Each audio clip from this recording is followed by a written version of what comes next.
बिहार में इन दोनों ACS हैं, एस सिद्धार्थ। अब तरह तरह का रोज फरमान जारी कर रहे हैं। तो शिक्षकों को बिहार में 5.5 लाख शिक्षक हैं, 75,000 स्कूल हैं। अब उस सारे शिक्षकों को के पाठक का जमाना याद आ रहा है। इसी तरह से के पाठक भी बड़ी फरमान जारी करते थे। हालांकि उनके फरमान का अंदाज बड़ा कड़वा होता था। उनकी छवि भी थी कड़क अधिकारी की। कभी इसी छवि में, इसी तेवर में वो राज्यपाल से भी भिड़ गए, मुख्यमंत्री की भी बात नहीं मानी। तो कभी के पाठक के कारण सरकार और राजभवन में ठन गई थी। खैर, बड़ी जद्दोजहद हुई, साल भर मुख्यमंत्री नीतीश कुमार ने झेला। आप सबों ने देखा कि मुख्यमंत्री ने विधानसभा में घोषणा की थी कि भाई वो भी पढ़े हैं उसी स्कूल में, उसी सिस्टम में, स्कूल 10 से 4 होगा। आज से 10 से 4 नहीं हुआ। जाते जाते पिछले साल नवंबर महीने में स्कूल की टाइमिंग 9:30 से 4 की गई। चलिए, अभी तो चर्चा मैं एस सिद्धार्थ की करने के लिए बैठा हूँ। एस सिद्धार्थ की छवि के धनी हैं, इनकी भी ईमानदार अधिकारी की छवि है और सलीके से चलते हैं। अब के पाठक के फुटप्रिंट पर नहीं, अपना ही एक फुटप्रिंट बना रहे हैं, अपने ढंग से चल रहे हैं। तो सादगी से, सरलता से बहुत कुछ ऐसा कर रहे हैं। उनकी कार्यशैली चर्चा में रहती है। कभी साइकिल से कहीं घूम जाते हैं, कहीं पैदल चले जाते हैं, स्कूल में कभी बिना लॉ लश्कर के भी इंस्पेक्शन में पहुंच जाते हैं। ये सब तो एक अलग ही लोगों ने आपने देखा। ये शिक्षा जगत की जो चर्चा मैं कर रहा हूँ कि बिहार में शिक्षा में सुधार के लिए पिछले 2 साल से बहुत उपाय किए जा रहे हैं। BPSC से नीतीश कुमार ने शिक्षकों को नियुक्ति का, स्कूल शिक्षक की नियुक्ति का अधिकार ही दे दिया BPSC को। BPSC तो एक ऐसी संस्था बनी है जो राजपत्रित पदाधिकारियों की नियुक्ति करने वाली संस्था है। लेकिन चलिए, दिया शिक्षक की नियुक्ति ही। अब 3 चरणों में शिक्षक की नियुक्ति का यह सिलसिला हुआ जारी। कोई 3 लाख शिक्षक BPSC ने नियुक्त कर दिया है। अब वो सारे जो नियुक्ति हुई, उसकी काउंसलिंग, उसका योगदान, ये सब भी 7 विभाग में, इतना बड़ा विभाग है, कोई 60,000 करोड़ से अधिक का बजट वाला विभाग है। लेकिन चर्चा मैं ये कर रहा हूँ कि स्कूल में टाइमिंग सुधार के लिए तो के पाठक ने जो कार्रवाई की थी, उससे ज़्यादा सख्त कार्रवाई की एस सिद्धार्थ ने। अब सबको कहा कि भाई आप मोबाइल से हाजिरी बनाइए, जिस समय पहुँचते हैं उस समय बनाइए, जाते समय बनाइए, और स्कूल में रहते बनाइए, स्कूल का फ़ोटो भी चाहिए। फिर ये सब तो चल ही रहा था। फिर भगोड़ा शिक्षकों की धरपकड़ के लिए भी कुछ अभियान छेड़ा उन्होंने। अभी कुछ ताज़ा कई आदेश दिया है ना, वो बड़ा चर्चा में है और शिक्षक को थोड़ा अटपटा लग रहा है। एक पहला आदेश, ये खासकर प्राइमरी स्कूल में, आप जानते हैं 1 to 5 जो स्कूल है बिहार में, अब तो 1 to 8 वाला ना हो गया है, प्राइमरी और मिडिल मिलाकर। उन स्कूलों में मिड डे मील की योजना चल रही है। तो अभी पिछले दिन एक आदेश जारी कर दिया कि भाई देखिए, मिड डे मील में तो जिस उद्देश्य से सुप्रीम कोर्ट के आदेश से ये पूरे देश में मिड डे मील चल रही है, तो बिहार में मिड डे मील भी है ना। जैसे राशन दुकान का सिस्टम कभी एकदम भ्रष्टाचार वाली योजना मानी जाती थी, मिड डे मील में भी आम शिकायत है। उसके लिए MDM पदाधिकारी, MDM का सब कुछ है, लेकिन स्कूल में ये सब काम स्कूल के हेडमास्टर को दिया गया है। अब वही जो है खिचड़ी पकवाते हैं, दाल भात सब्जी खिलाते हैं, कभी अंडा देते हैं, कभी सेव देते हैं। अब इसमें बड़ी गड़बड़ी है। स्कूल में नामांकन है 200, हाजिरी बनती है 225 का, लड़के आते हैं 150, अब खाना बनता है फिर उसी 225 का।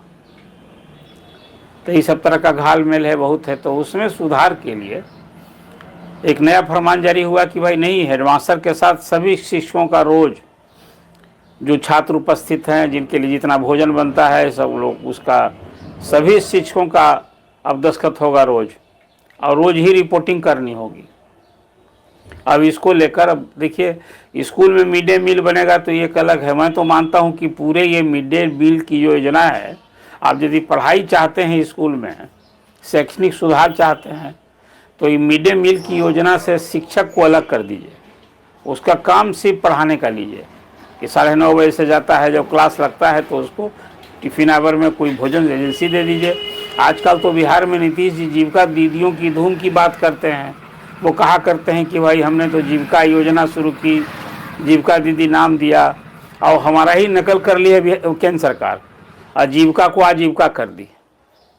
अब बहुत काम दिया है, उस पर बहुत बहुत भरोसा करते हैं, ये सरकार कर भी रही है। तो जीविका दीदियों को अब तो अस्पताल में मरीजों को भोजन बनाने का तक का काम दे दिया गया है। तो जीविका दीदियों को ही काम दे दीजिए ना, पूरे बिहार भर के स्कूलों में जहाँ भी मिड डे मील चल रहा है वो काम जीविका दीदी क्या करें। शिक्षक को इससे अलग कीजिए, कौन कौन काम लीजिएगा। और जो इस आदेश से जो स्कूल में अभी जिस ढंग का हर स्कूल में एक तो प्रभारी टीचर बनाम कई तरह का विवाद वहाँ चलता रहता है। और पढ़ाई के ज़्यादा अब स्कूल में सारे शिक्षक आटा तेल, आटा तो नहीं, रोटी नहीं बनती है, लेकिन चावल दाल हरी सब्जी आलू ये सब रोज़ बाज़ार से खरीदिए, उसको रोज़ रिकॉर्ड बनाइए, कुछ रिपोर्ट कीजिए। तो इस शाम के लिए मुझे लगता है कि हर इसको आप तो मिड डे मील प्रभारी बनाए ही हैं, ब्लॉक लेवल तक बना दीजिए ना, और स्कूल में जीविका दीदियों को दे दीजिए, जो मेरी समझ है और ये आम शिक्षकों की भी समझ है। तो शिक्षक ने इसके विरोध करने की ठानी है। तो कह रहे हैं कि हम इस हालांकि अब बहिष्कार क्या करेंगे, अब सारे शिक्षक हो गए हैं सरकारी कर्मचारी, जो जैसे सरकार कहेगी मानना उनके लिए लाचारी है, नौकरी करनी है। तो आपको याद होगा ना, अभी खासकर विशिष्ट शिक्षकों के लिए एक नियमावली बनी, उसमें बताया कि शिक्षकों का आचरण कैसा होगा। तो 10 सूत्रीय आचरण संहिता लागू हुई, अनुशासन का भी पाठ पढ़ाया गया।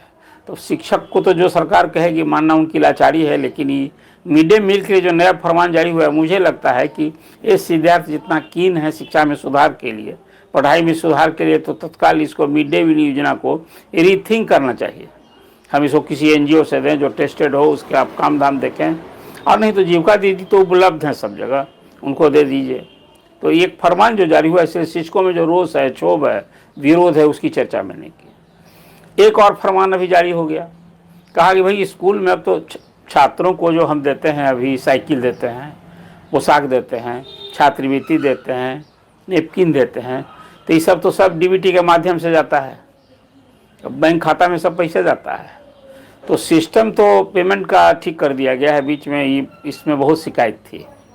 ये अब सरकार ने कभी नया फरमान जारी कर दिया, कहा कि भाई सभी अभिभावक माता पिता से किसी से सबसे एक सर्टिफिकेट आपको लेना है, उनसे इस शपथ पत्र लेना है कि जिस काम के लिए जो पैसा हम 3000 रुपया मिलता है साइकिल के लिए, उसी तरह से 400 रुपया से 1200 रुपये तक मिलते हैं पोशाक के लिए, और छात्रवृत्ति की भी अदरक दर है। तो कहा कि जो काम के लिए हम पैसा दे रहे हैं, अभिभावक से एक शपथ पत्र लीजिए।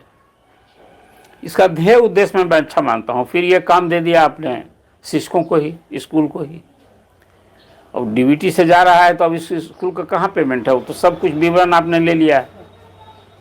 अभी भी बहुत व्यवहारिक है कि नहीं, इस पर विभाग को फिर रीथिंक करना चाहिए। इसको लेकर भी शिक्षकों में मैं देख रहा हूँ कि एडिशनल काम दे दिया गया है। एक और नया आदेश दे दिया अभी, जिसकी सर्वत्र सराहना हो रही है। इस विद्यार्थी ने DO को एक वित्तीय अधिकार से मुक्त करने का एक नया फरमान जारी किया है। ये बिल्कुल सही है कि पाठक का ये जो आदेश इसके कार्यकाल में हुआ था कि स्कूल में 5 लाख रुपए तक का खर्च जो है स्कूल हेडमास्टर, वहाँ की जो विद्यालय समिति है, प्रबंधन समिति, उसके माथत हेडमास्टर करेंगे, लेकिन 15 लाख तक का जो होगा वो खर्च करने का काम DO का। अब DO के यहाँ तो कमीशन खोरी, भ्रष्टाचार का जो आलम था, आपको याद होगा अभी हाल में बेतिया के DO के यहाँ रेड हुआ, 2.5 करोड़ नगद मिले, 1 किलो से अधिक सोना मिला, 25 किलो से अधिक चांदी मिली, और कई शहरों में उनकी संपत्ति अर्जित कर रही थी। ये एक नमूना था कि शिक्षा विभाग में क्या भ्रष्टाचार का आलम है, और DO कैसे लूट रहे हैं, दोह रहे हैं विभाग को। और उसमें जो सारी बातें मालूम हुई, चाहे वो बेंच की खरीद में, चाहे स्पोर्ट्स के सामान की खरीद में, जो जो काम होता था ना, सब कोई DO ऑफिस से या तो उसको किसी को कंपनी को ऑथराइज कर दिया और हेडमास्टर से सबसे लिखवा लिया जाता कि हमने ये पेमेंट पाया। उसका कॉस्ट जो होता था ना, अब वो 50,000 का कहीं खेल का सामान गया वहाँ, और 20,000 का एक्चुअल सामान है, दस्तखत कराया जा रहा है 50,000 का। ये काम जो किया है अभी, अब सिविल काम के बारे में भी कह दिया है कि सिविल काम भी जो है उसके लिए हर एक ब्लॉक स्तर पर हम JE बहाल करेंगे, और ये सब काम अब स्कूल में हेडमास्टर से अलग और डीओ से निगरानी से अलग करेंगे। तो इस काम की सराहना हो रही है। ये काम देर से सही, इस सिद्धार्थ ने जो ये फैसला लिया है वो सही फैसला लिया है, ऐसा लोग मान रहे हैं, शिक्षकों की समझ है। लेकिन कुछ ऐसी चीज़ें अभी है शिक्षकों के बारे में जो बड़ा त्राही मची हुई है। विशिष्ट शिक्षक बना दिया, अब वो सब सरकारी कर्मी हो गए, अब उसको नई योजना में आ गए तो उनके लिए एक प्राण बन रहा है। प्राण जैसे नंबर है सभी शिक्षकों का, अब वो प्राण लोग बना रहे हैं, रिजेक्ट हो रहा है। अब उसके वेतन तभी मिलेगा जब वो प्राण नंबर सबका मिल जाएगा। इसको लेकर अलग मैं देख रहा हूँ कि खासकर विशिष्ट शिक्षकों में इसको लेकर पूरे बिहार में कोहराम मचा हुआ है।